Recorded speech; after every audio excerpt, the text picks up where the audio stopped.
I'm willing to bet you've probably seen a couple of manifestation videos already.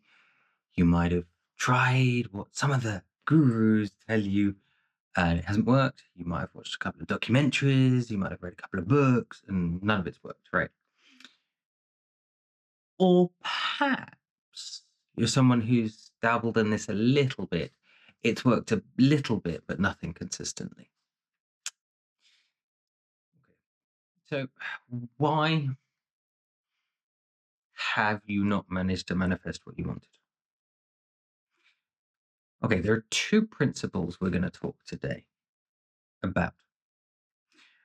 And these are the most fundamental principles of manifestation, apart from things I've already discussed on my channel, that, typical things that you have to let go of, all that junk in your subconscious mind running around that you're not worthy, you're not good enough, you don't deserve, that everyone has programmed into them thanks to obligatory education and the cycles of the culture you live in. If you say you don't have that, then yeah, either you're exceedingly lucky, perhaps you went to a very alternative school and had alternative parents and alternative friends, and you never watched television because it's all implanted there. But for most people, they're implanted, so you need to get rid of them. But let's get on to these two principles. The first principle is vibration. Perhaps you've seen those videos that roll around social media, that they take two tuning forks or a couple of tuning forks. One tuned to, let's say, 440 hertz, and they put next to it one that's 440 hertz and they hit it. And the one at 444 hertz does nothing. Then they take the 440 hertz tuning fork away, and then they hit one that's 444 hertz. And then, as if by magic, the other 444 hertz tuning fork, without touching it, starts vibrating. That's key. But you are the one that gets hit. You're not the one that vibrates next to it. You have to hit yourself to vibrate at the vibration of manifestation, of creation, of opening new streams.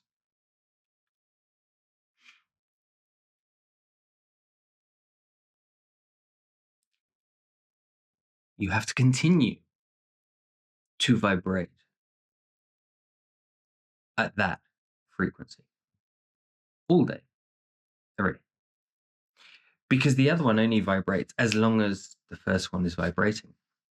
If it stops, the other stops.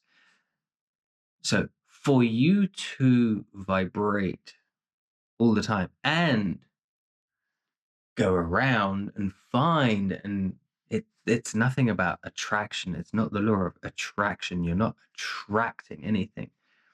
It is the law of vibration. You have to vibrate at that resonance and go around and find other things that vibrate at that same resonance to vibrate in harmony so it can come together. So they say money is a vibration. We could say creativity is a vibration. Creation is a vibration. What do you need for money? Because some people will disagree that money isn't a vibration. Now let's go there. Let's say money isn't a vibration. Money is a human construct. It is numbers on a screen. And that's it. It's not even paper or coins these days. It's literally a human construct. And it's not even a tangible construct anymore, much like the construct of a promise. Yeah? That's what money is. It is a government issuing a number based off the promise that its worker ants will create enough tax to pay back the debt. That's what money is, right? So, how do we vibrate at that level? However, now let's think about this. If I want, let's say, we're trying to manifest money, it's what most people try to manifest.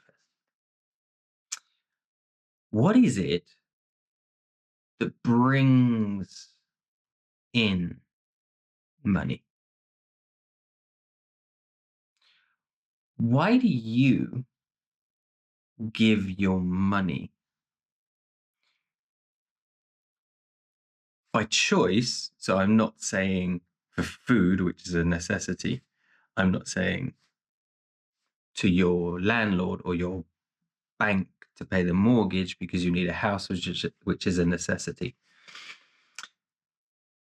I'm saying, what vibration is it that you give things by choice? So, what is the vibration of not the basic food, basic, standard, real food, but the junk you buy, the unhealthy stuff? Why do you buy it? How do you resonate? How do you vibrate with that? Any luxury good, clothes, you can buy the cheapest pair of shoes, or you can buy a pair of high-end market brand trainers. What is the vibration that you're at when you transfer that money over? What is the vibration that the marketing of those companies vibrate at? How do they make you feel? The ones that attract you. A luxury holiday, how does it make you vibrate? How does it make you feel? How are you vibrating when you give over that money, those numbers? You don't really give over numbers anymore because a lot of time it's even done on your phone that you just hit. Okay. So less you have to think about it, the better. But if you really get into it, if you really come back and mentally see yourself, old fashioned for people used to paper money.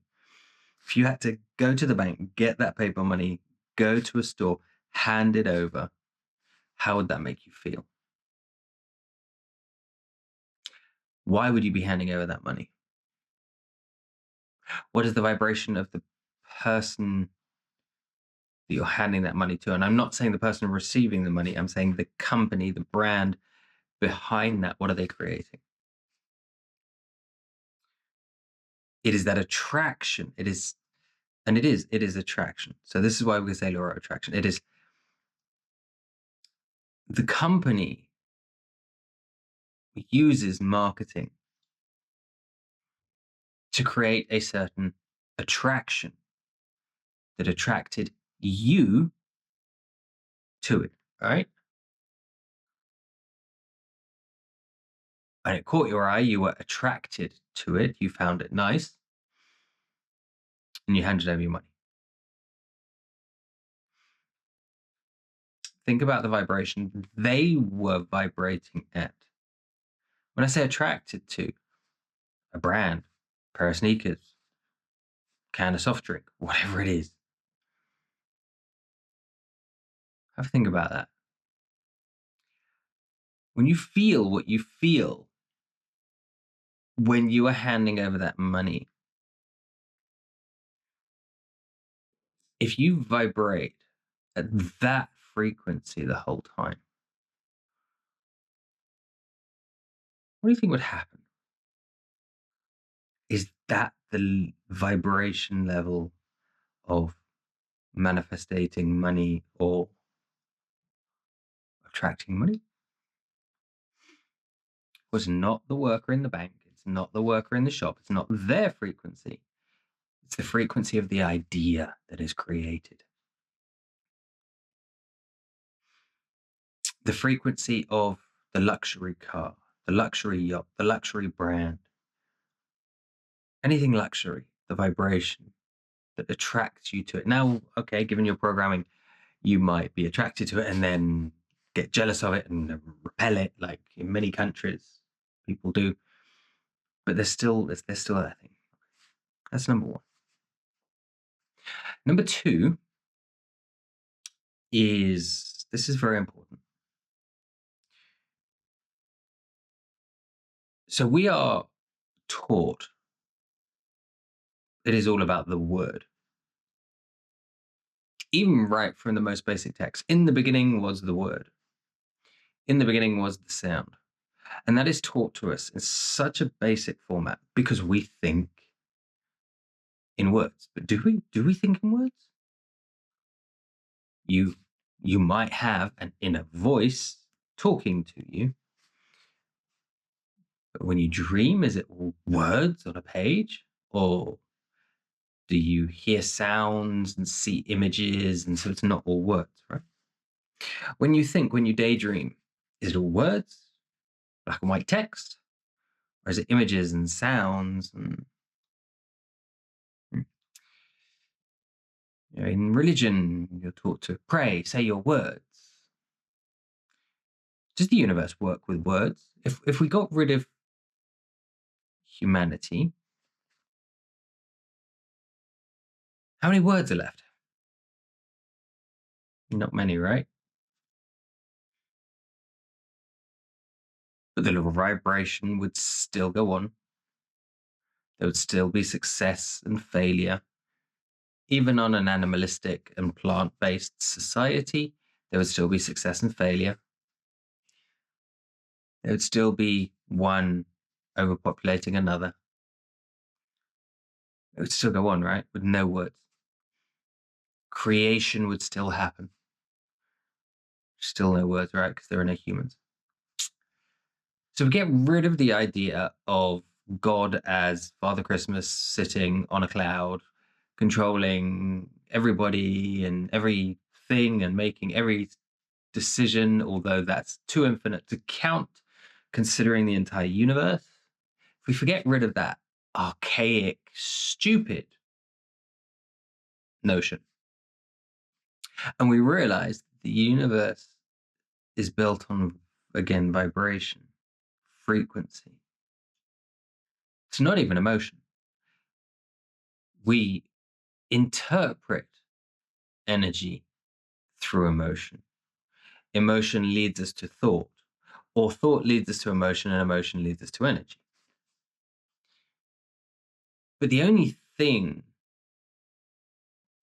that really counts here is the energy. So when it comes to manifesting, forget visualizing things, forget affirmations, forget. You need to do the shadow work. You need to get rid of the blocks you've got. Yeah. But then once again, it comes back to the original thing that we said. You have to vibrate like that tuning fork to create the other to vibrate.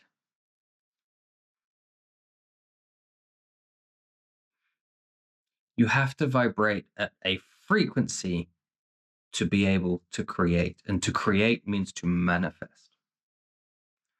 All day, every day. Now, there are people that can naturally vibrate at these levels. Those people are very attractive to other people. They're the ones that get the contracts. They're the ones that get the big careers, whether it's as a CEO or whether it's as a big actor or whether it's it's not the best singers in the world are the most famous singers. They're just the ones that attracted the people, said the right things, manipulated the right people. That also goes on. But the ones that didn't do that, there's just something about that actor. He's just got something. I don't know what it was, but when I was with that salesperson, I just wanted to sign on the dotted line, despite all his or her tacky sales techniques. It wasn't about them. There was something about them that made me buy it.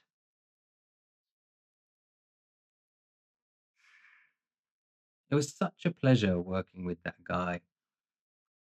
It wasn't what he did, it wasn't what he said, it was just the way he made me feel. That boss that I had just made me feel, yeah, you get it. Everyone's felt these things in some way, shape, or form. Vibrate at that level. Make others feel that from you, then you can become. When you come into contact with the right person. Because let's say, oh, you learn to vibrate at the right frequency of becoming a top Hollywood actor. Yeah? And you sit on your you sit on your couch at home and you vibrate at that level. Obviously, it's not going to happen. You have to vibrate and then make the other tuning fork vibrate. So you have to vibrate, and then you have to actually be in Hollywood vibrating at that level. So the person casting sees you, whether it's in the casting thing, whether it's in a restaurant or a club or a bar or some director or some producer is just there and they catch their eye, and those things have to also still occur. You have to be at the right vibration for the part that they're looking for. You have to be that attractive person, given the example of becoming a movie star or a famous model or the next CEO for some company, or you need financing for your new business, or does it make sense? See you in another video.